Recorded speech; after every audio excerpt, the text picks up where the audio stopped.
Part 2. London, England, European Deadzone. Chapter 1. Ended up being a trap.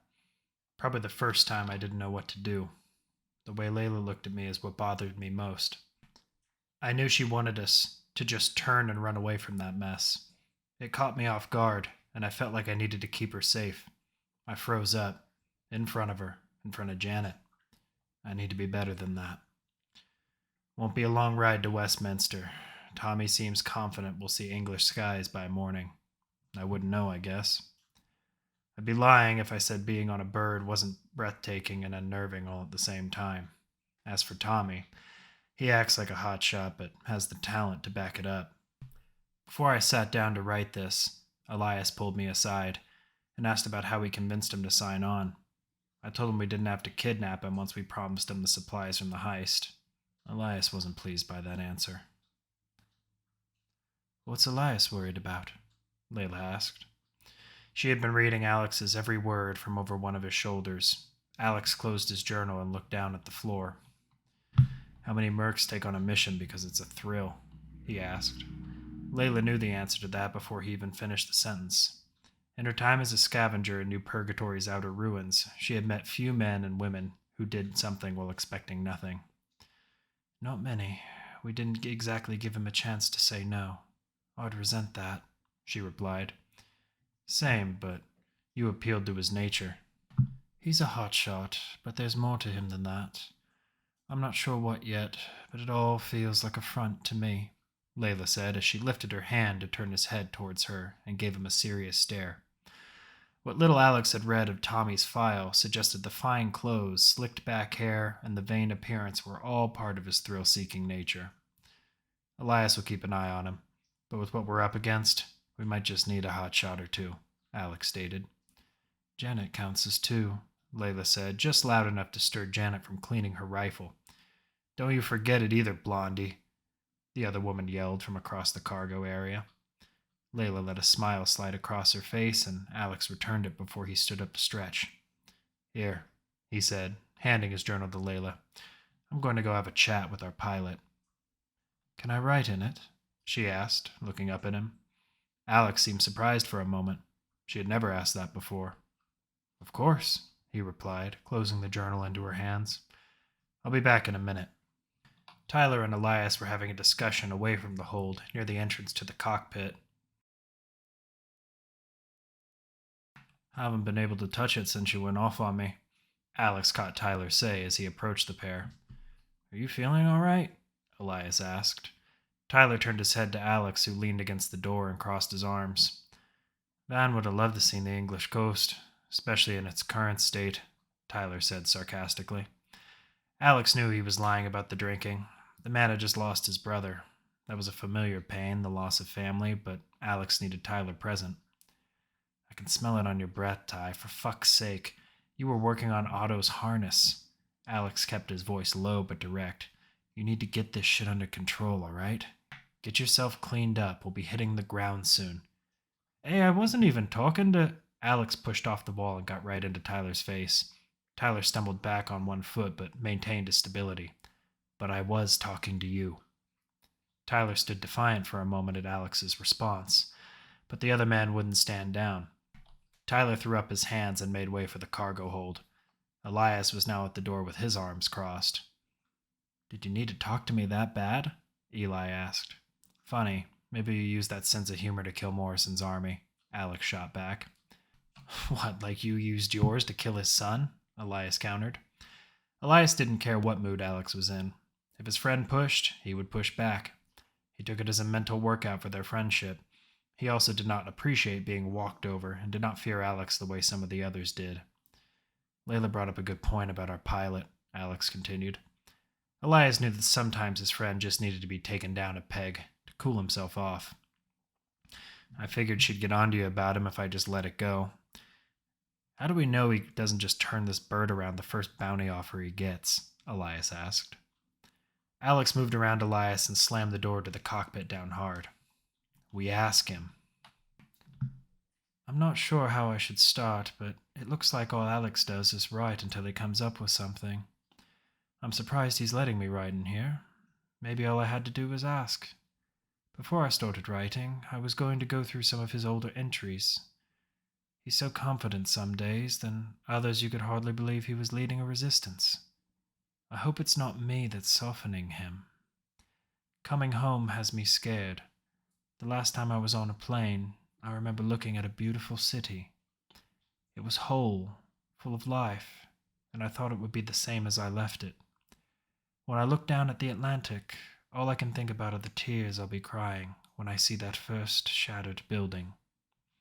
L. You guys are crazy, man.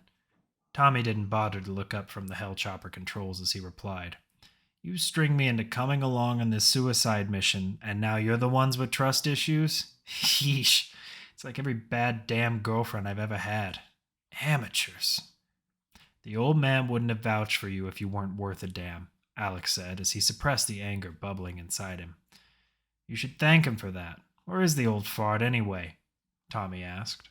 In that same moment, Jack pushed past both Elias and Alex and grabbed the back of Tommy's head. You always were such a fucking greaseball, Tommy, the old man said. Jack let go and wiped his hand on the back of Tommy's suit jacket. Hey, what the fuck, man? You know how expensive this fucking suit is? Tommy said as he punched a few buttons on the control console and his seat swiveled around. I do, the old man replied, and by now I'm sure these two have figured it out as well. For a man who seemed to drink every chance he got, Alex thought, Jack was remarkably on top of the goings-on of his surroundings. What do I have to pay you to not sell us out? Jack asked.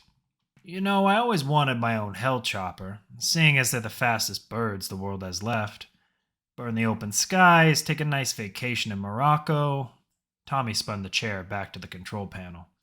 Maybe get a couple of locations of supply caches Morrison has when this is all said and done, if we even get that far. Tommy had been waiting for this subject to be brought up. The pity fuck of materials they looted from Maury's bank was a shit reward in contrast to the mission ahead of them. Planning on relaxing in a crater after all we've done?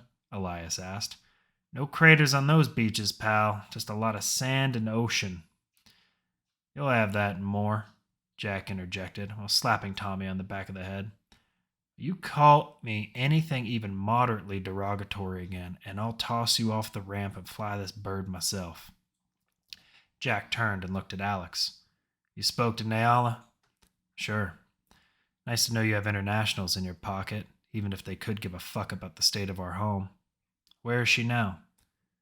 I sent her back to Morrison under her advisor role, but the Rangers will call her back. And then what? Alex asked. She helped set the stage in Russia while we go find Dylan. You just said the Rangers are going to call her back, Elias interrupted. Fuck the Rangers, Jack said, showing the first hint of anger since the two of them had met. They won't help us formally, so I see no point in helping them. Alex didn't have a reply. Nail had already told him the Rangers had tried and failed. The other nations had their own problems. All right, fuck the Rangers then, Alex echoed. He had hoped Jack's connection would have led to more than one Ranger. Even in New Purgatory, there were stories about some of the missions they had pulled off.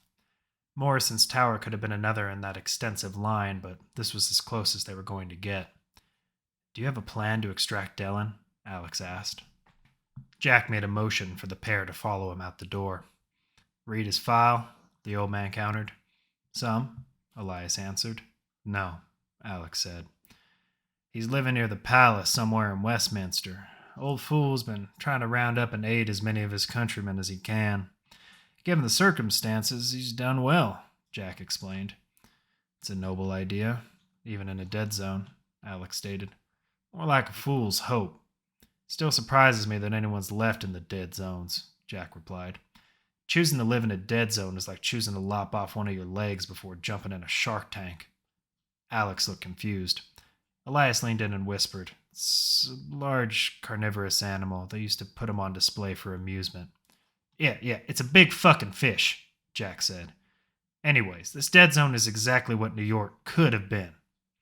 The trio ended up in the cargo hold with the rest of the team, who were either sitting or bullshitting, though the focus quickly shifted over to Jack. You think home was bad? England looks like the land God forgot. They're roving drug addict rape gangs, diseased looters, and they're all armed to the teeth. Alex looked over at Layla, who was trying hard to keep herself together. First, it was Tyler's back-ended comment, and now this. Well, not all of us are from New Purgatory, Jack. We'll make it like home, Alex said. The old man looked over at Alex, but grinned at the comment. Damn right. But there is a bigger issue. Dylan and I haven't spoken since the last time we fought together, the old man explained. Tell them why, Jack, Janet demanded. The old man let out a hard sigh.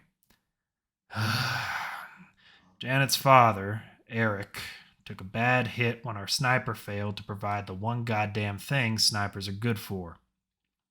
Shot got him good, too. Dale did what he could, wrapped him up, and we kept moving. Tough son of a bitch. Go on, old man, Otto rumbled. Jack shook his head and looked down at his boots as he continued. It was the first time I'd ever left anyone behind. I felt that even though we failed that day, that there would be another chance. We just needed more time, a better plan. You've had 10 years, Otto spat. You know, if you weren't worth anything, they'd have chopped you up and thrown you in the bay, Jack answered angrily. They didn't have a saw the size of your mouth, Otto replied, keeping his voice even. Enough, Alex said. What happened, Jack? Why did you leave him behind? Jack sat with the hull of the chopper to his back. Once Eric was hit, we knew our sniper had been compromised. With no covering fire or disruption to reinforcements, we started getting swarmed from all sides. Jack pulled at the salt and pepper beard that covered his face. So Nyala swooped in and leveled her bird around our floor, blew out the glass, then rained down some heavy fire. That maneuver is the reason Morrison has anti-aircraft guns around his tower. And why we couldn't end this now? Elias asked.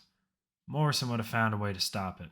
The man has a fleet of hellchoppers. He didn't get to where he is now without having a contingency for any situation. Jack let out a sigh and gazed over at Otto. The large man reached up and rested his arms on a crossbar. We thought we could get away with attacking in the air, but before we could evac, his birds started circling the top of the tower. There was no way we were getting to the top floor, but I didn't want us to leave Eric behind, Otto explained. He was already gone by that point, so Otto stayed behind with Eric's body. Dallin tried to do what he could for him, but Eric had already lost too much blood. Dallin just wanted the hell out of there. We jumped onto the bird, found our sniper, and I got the fuck out, Jack continued. We ended up somewhere, Massachusetts, I think. Dallin didn't say a damn word until we hit the ground. 10 years prior. Jack watched as Dallin walked off the ramp. He had left most of his weapons and medical gear, all of it bloodied, behind on the floor of the cargo bay. Dallin, wait, there could be... Jack attempted to plead. Stop, Jack, the doctor said, raising a hand. I told you I was done after this. You promised me you'd let me retire. Jack said nothing in response. Dallin turned around and pierced into his commanding officer's eyes. That's what you call simple, huh? 2 men left behind, and another squad left for dead. You told me not to worry because you had it all worked out, yeah? How long did we serve with Eric? What's loyalty mean to you, mate? Hold on, you got on that chopper, same as I did, Del. Otto made his choice and Eric knew the risks. They either found Brandon or he got scared, like he always does, Jack responded. He was already dead. Everyone was already dead, you bloody prick. You underestimated Morrison, just like you always underestimated our enemies in the sandbox, except this time they were smarter than you, smarter than us. Eric, Otto, Brandon, my squad, all fucking gone. I'm telling you, this isn't over, Del. I'm gonna kill Morrison, I'll regroup, and I can get more people, Jack explained. Who, Jack? Fucking who? You lost everyone. Who's going to want to come along with you now? Come along with us. We've got a death mark on our heads now. You know Morrison will never stop pursuing us, Dallin spat. No, I'm fucking done. What? Jack asked. Done. Finished. Had enough. Dylan turned back around and began making his way towards the main road. Jack ran to catch up with him.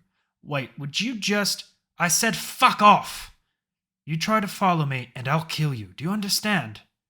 You send anyone after me, I'll fucking kill them too. Dylan spun around and pushed Jack to the ground, then grabbed a pistol from inside his jacket. Dylan lifted it and aimed it at Jack's head. I'm tired, Jack. Tired of it all. I just want to go home, mate. Jack stared down the barrel as Dylan began to pace away. After a few moments, the combat medic was no longer in his sight. Present day. It doesn't surprise me that he made good on his word of getting home. Dylan is a resourceful man, Jack said. Finding him won't be the difficult part then, Elias quipped. That's why you wanted me here, Janet said. When he sees me, he won't have a choice. You're a real son of a bitch, Jack. Janet spit off to the side. If it helps us bring Morrison down, you can call me whatever the hell you want. I'm committed to seeing the end of him, even if it means waiting another 10 years. Are you?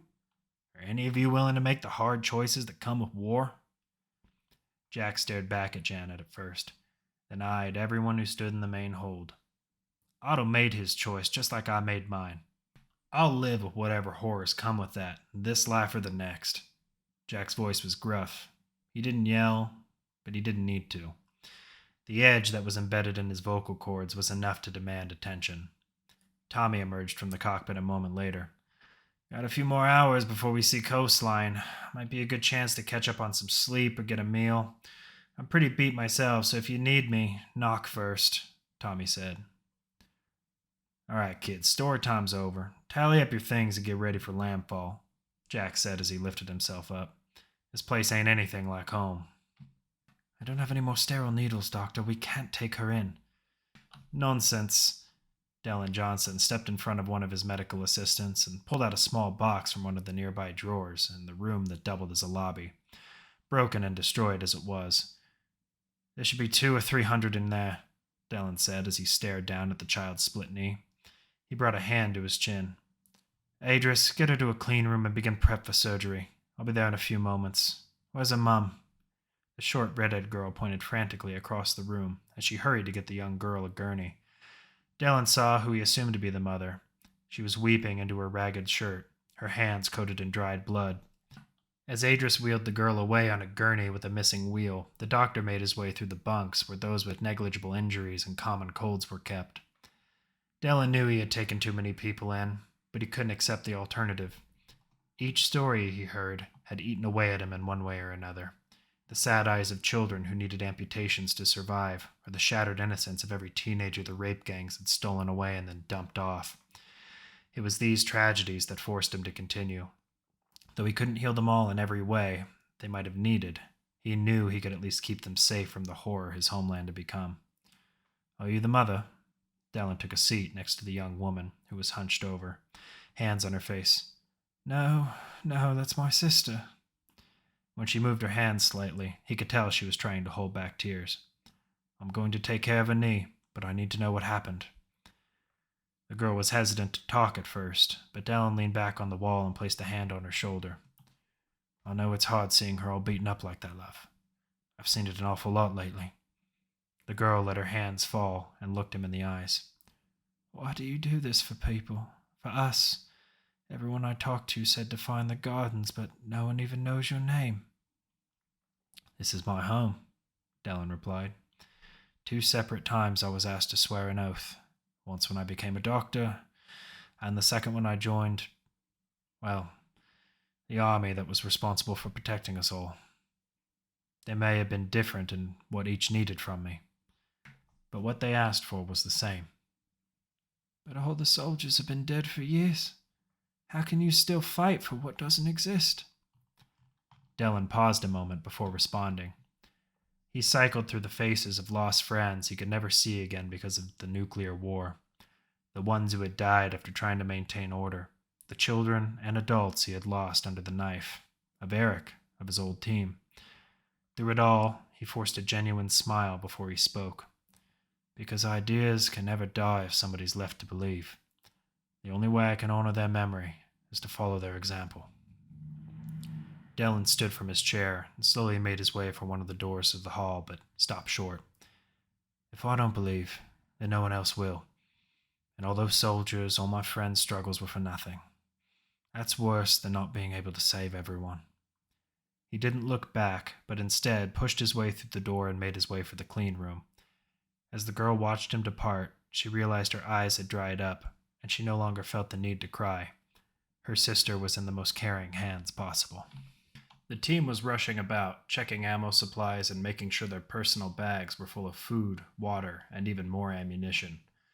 Alex had noticed that Layla was spending her time staring out the window. Her SMG was laid atop a dusty old backpack she'd used since they had first met. Sunlight poured through the Hellchopper's glass and illuminated her face. Alex was guilty of watching her when she didn't even know he was there. How her smile warmed his heart, the way her body moved with grace, the determination that burned in her eyes as the ruins of her home came into view.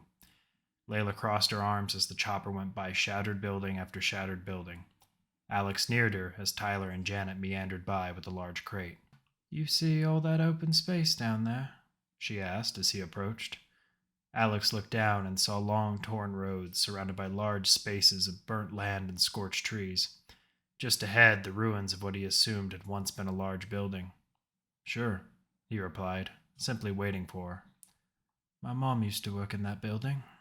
Layla pointed down to the ruins. "Sometimes she would bring me to work. I remember reading Royal Chelsea Hospital from the big letters when we pulled into the parking lot. All those scorched trees and land behind the hospital was where the park used to be." "How do you recognize it?" Alex asked carefully as he moved behind her. "Little things I can pick up from when I was young. The river, the highway, even though it's not there anymore. And some of the buildings that are still standing I can pick out of my memory." Alex felt guilty that she had to come along and see her home destroyed. He knew it ruined that last perfect childhood memory she had of this place being whole. "I'm sorry," he said. "For what?" "Making you live this nightmare. Wouldn't you have rather had your happy memories of this place?" Alex asked. Layla changed her focus immediately, spinning on her heels towards him. "I'd follow you anywhere, Alex. You know that. I needed to see this. I needed to know what it looked like," she replied. "It's still your home," he commented. Layla glanced back out the window once more before turning back to Alex. "No, my home is with you now. This place is just a memory." "Don't tell Dellen that," Jack said, interrupting the two, a rifle slung across his back. "You two all set?" Alex watched as the old man screwed off the top of his flask and poured the contents down his throat. He pulled back from Layla and let her gather her things. "Yeah, all set." "Where are we hitting the ground at?" Alex asked. "I told Tommy to put us down a mile or so south of the college gardens. Everything I have on Dell puts him somewhere near the palace." Not the most subtle choice. Alex watched Layla take her things over to the ramp where the others had gathered. "Subtlety doesn't concern the man. As far as the rest of the world knows, England is just another country the war turned to glass. Old Dale won't be expecting us if no one else has showed up on his doorstep in 10 years. "And how do you know they haven't?" Alex asked. "Because I've been monitoring since I left," the old man said eerily. Alex could feel the momentum in the Hellchopper shift as it slowed its forward movement and began to hover. The chopper hit the ground with a thud and the ramp began to open. Jack motioned for Alex to follow and snapped the rail back on his rifle. The rest of the team cleared the way for the old man and Alex, then followed them both down to groundside. Alex stopped when his boots hit the dirt and took in the surroundings. It wasn't unlike the ruined exterior of New Purgatory. The buildings that still stood looked as if they had been sieged, their windows blown out and entire sections missing. There were too many overturned cars to count on the crumbled roads that surrounded the area. What had once been grass was black scarring covered in ash. Jack took a few steps forward and then turned and spoke above a whisper. "Welcome to the fate we escaped." Dellen reclined back in one of the old leather chairs that he kept in the room just adjacent to surgery. He was rarely in here unless there were family of his patients that needed consoling or if it was after a particularly brutal or lengthy operation. Today was one of those operations. He watched as his assistant Adris wheeled in the young girl to her older sister. With the few utensils he had, he was able to save her leg, but it was the bleeding that had been the most difficult part to contain. As Dellen watched the two reunite, he remembered that the older sister had not told him what happened. Luckily, he found no infections, no signs of rust from an outcropping piece of steel that could denote tetanus. Still, he had to be sure. He didn't bother to get up. They were just a few feet away. "How does she get that wound?" he asked. The older sibling wore elation on her face. "Thank you so much, Dr. Johnston." He scratched at the back of his head uncomfortably. "Now, I need to know." "They pushed her down some stairs at an old apartment we were hiding in," she replied. "Who pushed her?" he pressed. "You know, them. They were going to kill her." Dellen knew where this conversation was going. He also knew who them was. During his time back home, he had dealt with the many gangs that sprang up after order had finally been defeated, but no one referred to the regular gangs as them. Rovers. He noticed the little sister had fallen asleep, and he motioned for Adris to move her to another room so she could rest peacefully. A girl so young didn't need to relive those moments again. "They said they'd cut her to pieces in front of me," the elder sister started. "One of them said they'd hold my eyes open so I could watch what would happen to me if I didn't. "I understand," Dellen replied. "You don't have to keep going." He watched her fight to hold back her tears, or maybe she had none left to shed. Dellen knew how that was. It was his reality every night before he slept. "There's food down the hall, plenty of soups, meat, and a few cakes. We have running water near the back if you need to shower or to wash your clothes." There was a pause between the two. The girl waited a moment before speaking again. "Thank you for everything, Dr. Johnston. I'm glad I listened to the other refugees." Dellen rose from his chair as Adris hurried back into the room, a look of concern on her face. "Doctor, there's been a large group spotted about a half-mile south of the surveillance cameras you installed." The doctor raised a hand to stroke his graying goatee. "Is it one of the street gangs? Rovers?" he asked. "No, they moved together, not stagnant, and they were well armed. One of the rifles was covered in attachments I've never seen before." Dellen immediately motioned for her to lead on towards his makeshift control room. Adris walked at a hurried pace, squeezing past refugees and other assistants who were attempting to help them.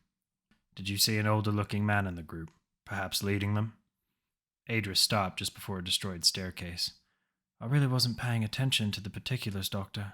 I saw their weapons and—" Her voice was beginning to trail nervously. "Adris, you did the right thing. We're all going to be fine," he interjected as he attempted to calm her down. Still, she seemed nervous but forced a smile for him. "Okay," she replied as she opened a small door that led to a crawl space under the stairs. Inside, there were a dozen monitors set up, all viewing separate parts of the Westminster district. Dellen crawled in the direction of the monitor, with the large team. He tried looking closer, but could only make out the figures as men and women. "Zoom camera 9 and 11. Pan camera 4 back a bit," Dellen commanded. Adris went to her knees and crawled to an old laptop that the doctor had managed to repair. When the camera zoomed in, Dellen let loose a slight laugh. "Oh, Jack, you bloody moron." He hushed his voice. "I thought I warned you." "Do you know who they are?" Adris called out. Dellen motioned for her to look at camera 4. "Americans?" she asked. "Stubborn Americans. They're either going to do some of my job for me, or die trying," Dellen said, peering back at Adris. "Sound the inner city alarms, then pull cameras 5 and 6 back." Cameras 5 and 6 were installed on rails over two large buildings Dellen had braved up. Their view of downtown Westminster was a complete picture of the road that led to his makeshift hospital. "Now what, Doctor?" his assistant asked. "Now we get back to work, Adris." He was crawling out of the room. "We have other patients who need our attention." The intensity in Layla's eyes had grown from embers to fire. Alex was certain he wasn't the only one who could see it. He was surprised that she was maintaining her composure in the face of her lost home, but then he understood that it was fueling her. As they gathered around an overturned vehicle blocking their path, she caught him staring at her again. Otto did most of the heavy lifting, using his strength to send the vehicular carcass rolling. The team filed through the opening the convict had created. For this operation, Jack had opted for a larger 5-man team. He reasoned that while a smaller team might move through the ruins undetected, it was always better to have more guns on your side, especially for the inevitable firefights. Alex had concurred and asked Elias to stay behind on the chopper with Tommy and Tyler to keep an eye on both. "Any clue where we are right now, Blondie?" Janet asked, switching on one of the lights on her rifle. She was a few steps ahead of the rest. "The last time I was here, I was 5. I don't remember much," Layla replied. "Shit," Janet mumbled to herself through the comm. "Sorry, it's fucked up you're seeing this." "Don't worry about it. We all go home someday, whether we like it or not," Layla replied. "When you find a way to bottle that optimism, let me know. I'd like to drink that," Janet said. "If anyone's going to be drinking, it's me, after one of you two gets killed from giving away our position. Now shut the hell up," Jack chimed in. The group reached the end of the nearly collapsed tunnel and back onto the main street where the old war scars were less destructive but still apparent. "This is Greycoat Place," Otto said. Dillon used the tunnel to wipe out a few groups that were pestering the locals. He caved it in with a few explosions. "I never figured we'd use it as a route to him," Jack explained. "It explains the smell. Only dead Brits smell that way. No offense," Otto remarked. Layla just shook her head and focused on the horizon. "Where to next then, Jack?" Alex asked. "Victoria Street. That should lead right to the palace and the college gardens. Take 5 first. Grab a smoke or a drink before we start up again." Jack immediately made his way towards another door in Greycoat. Alex watched as Otto followed him inside. Layla was still staring off in the distance, but Janet had pulled her attention towards Alex's view. Alex tapped his communicator off as he was sure both Otto and Jack had. Janet and Layla did the same. "Who wants to see what they're up to?" he asked. "I got it," Layla responded, jogging over to the door. Neither Jack nor Otto had closed the door, so she moved one foot after the other up the stairs, clinging to the shadows and making her footsteps light. There was a wall to her right, but a side rail with no cover on her left. The stairs led up to a one-room flat. Layla put her body to the stairs and crawled up them as a child would. There was one dim light hanging above the room itself that made it easier for her to hide in the darkness. She just peered over the top stair to reveal Jack rummaging through a few boxes. Otto's arms were crossed. "So are you going to tell them?" the convict asked. Jack didn't respond until he found the few cases he was searching for. "Tell him what?" the old man replied as he began to pry open the first case with his hands, then the second. Layla couldn't make out what was inside, and then Otto moved beside Jack, completely blocking her view. "I remember the stories you and Dillon told. You might want to tell the team that Victoria Street is the same walking death trap it's always been, or maybe why you know these roads so well," Otto stated. Jack lifted something from one of the cases and held it up. "How old Dell missed this is beyond me," Jack commented with a large grin. Layla could see that it was a large green bottle, probably filled with liquor. "For fuck's sake, Jack. I really hope you have this figured out half as well as you think you do." Otto threw up his hands and turned away. Layla let her body slide silently down the stairs as she made her way back out the door. Alex and Janet hustled over to her. "Otto said something about Victoria Street still being a death trap. Jack is digging through bottles of booze up there." Alex didn't seem surprised by Layla's report. He had already been dealing with one alcoholic, but Jack was different. Alex lifted his rifle and started for the door when he saw Jack come downstairs with 2 cases. The old man was followed closely by Otto, who was carrying a case of his own, though it looked more like an ammo locker. "I hope you brought enough for all of us," Janet snapped as she rested her rifle behind her head. Jack laid down one of the cases on the ground and flipped the latches on the other. Layla recognized the bottle. It had been what the old man held up to the light. Jack looked down at it for a moment before he took it out by its neck. "You should be so lucky," Jack responded as he held it out to Alex. "What is it?" the other man asked, grabbing the bottle and staring down at the label. 1780. It was the only lettering not lost to time. Jack stared at Alex indignantly. Another gift, along with the rest of the gear in the case. We're about to storm through a hell that would have been better left alone, Jack said. The old man knew, and to Alex there was no point in hiding his distrust. He gave a quick glance to Layla, whose head was down, her face red. Jack, Alex started. Don't worry about it. The old man let a smile ease onto his vexed facial expression. Just get over it for the next mile or so, and then you can go back to spying on me. Jack turned around and started opening the other cases. Janet shook her head and made her way over to Otto, who had finally cracked his. What's in the locker, Uncle O? She asked. Otto didn't seem to mind the nickname. Janet wondered if anyone other than her could get away with that, but given Otto's history with her father, she figured she was the exception. The convict gently pulled back his feet, step by step, as he hauled a metal box outside the large case. Janet noted a line of ammo hanging out the side. The big man dropped the box, then reached back into the locker for his other prize. Holy shit, Alex said, sprinting over to Jack and the other cases. All right, you've been planning this for a long time. I get it. And I'll be damned if it fails this time, Velasco, Jack responded.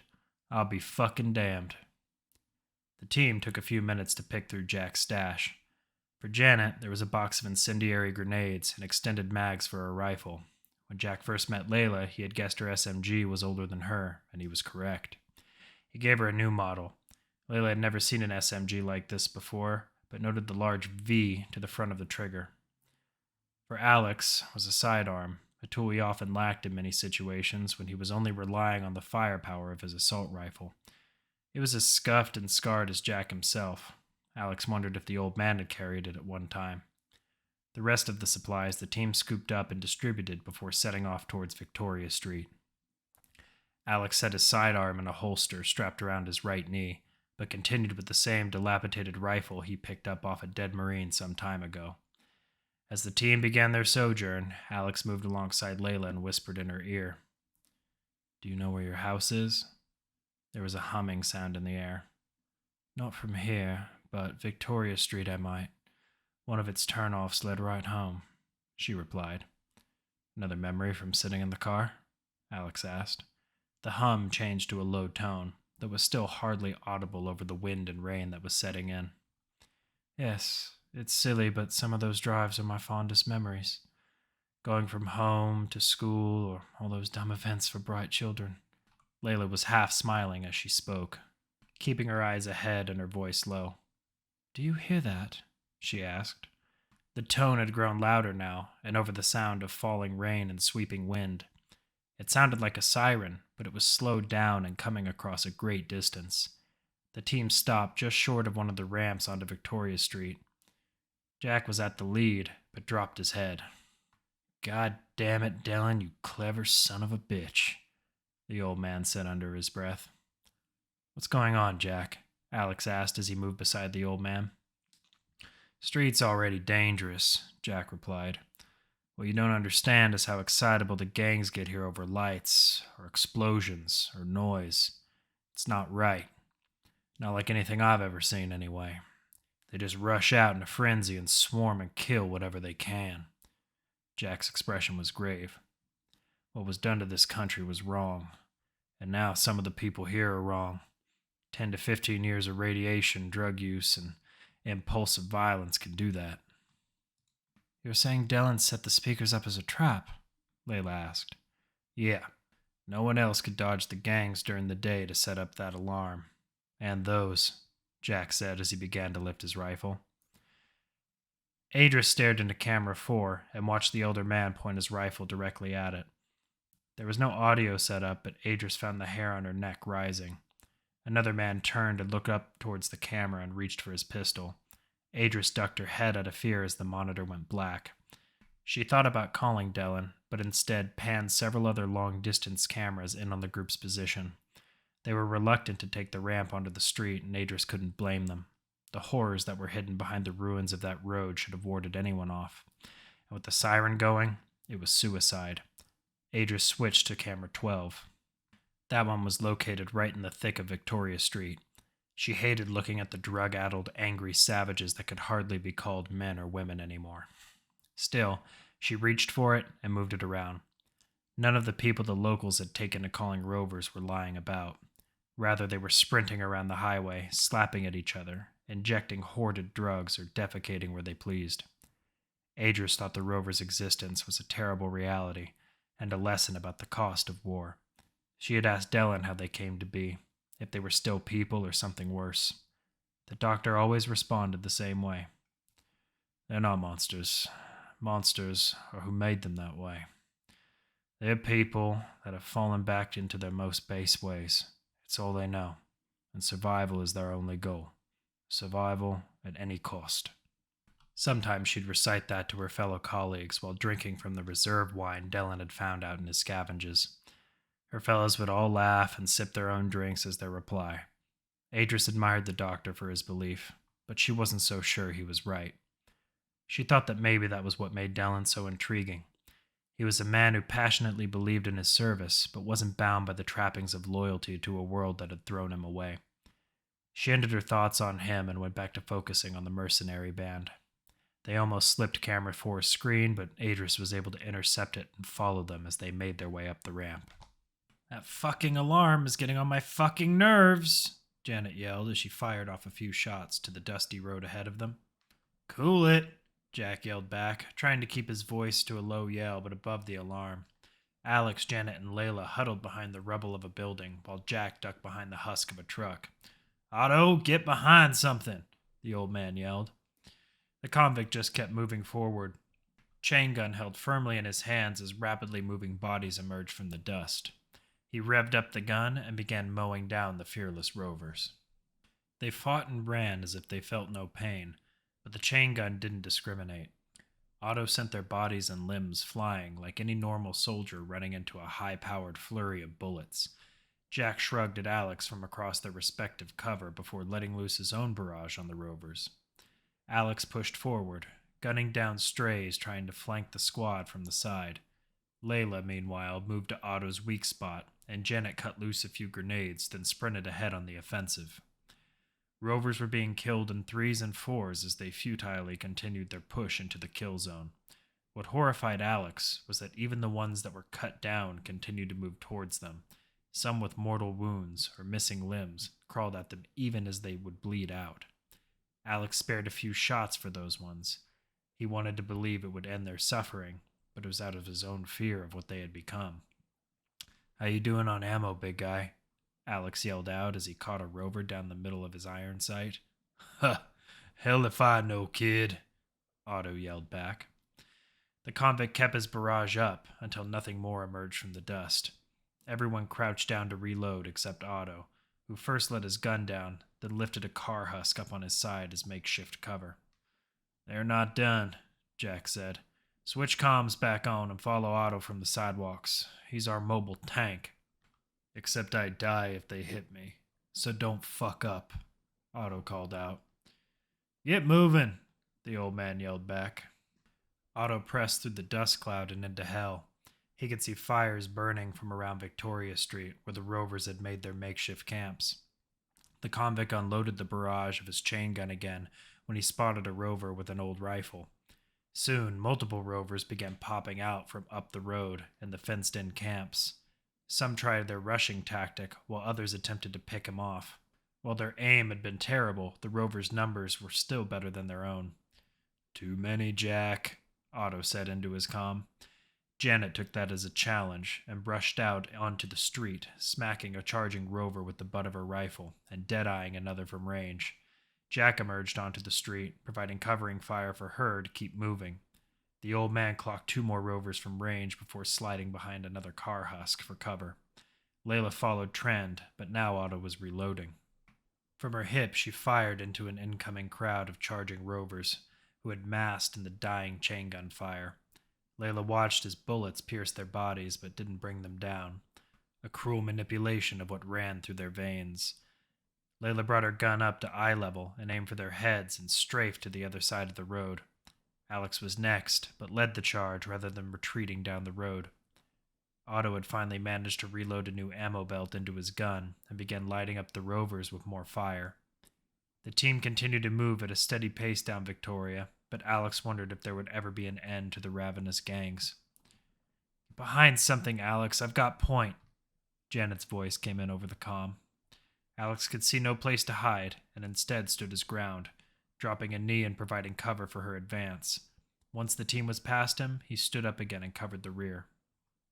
It's a clean sweep, Doctor. Nothing is slowing them down.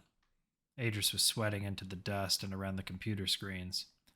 The room itself was warm from all the monitors and towers running day and night, but the heat she generated came from nervousness and worry. The mercenary group had cut a bloody swath through the first half of Victoria and showed no indication of slowing down. Damn it, Adris, I just need... Dylan's voice came in garbled over the jury-rigged intercom he had set up. No, I need you in here now, Adris yelled quickly, turning back to the screens. There were grenades exploding that made the monitors go bright for moments at a time, and when they came back into focus, packs of raiders were sprawled out dead and charred on the road. She waited by the intercom for the doctor to respond, but too afraid to take her eyes off the monitors, lest she lose the mercenaries' location. Then there was a heavy sigh over the comm.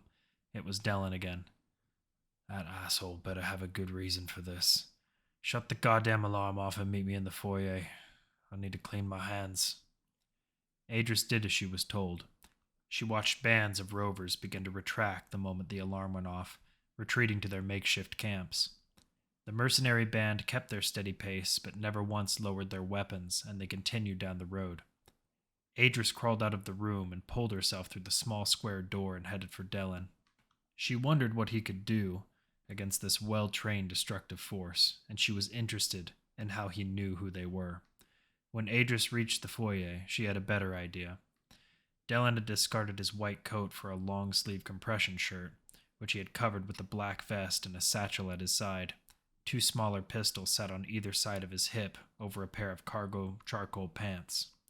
She had seen the doctor bring them out before to use against the rovers, always firing in quick 3-round bursts with each weapon. Every shot hit its mark, but she wasn't so sure that tactic would work against marksmen as skilled as these.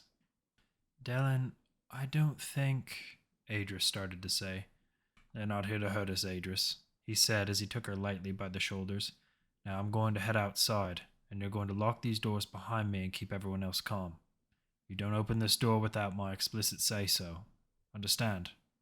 The doctor tightened his grip, a sliver more comforting than aggressive.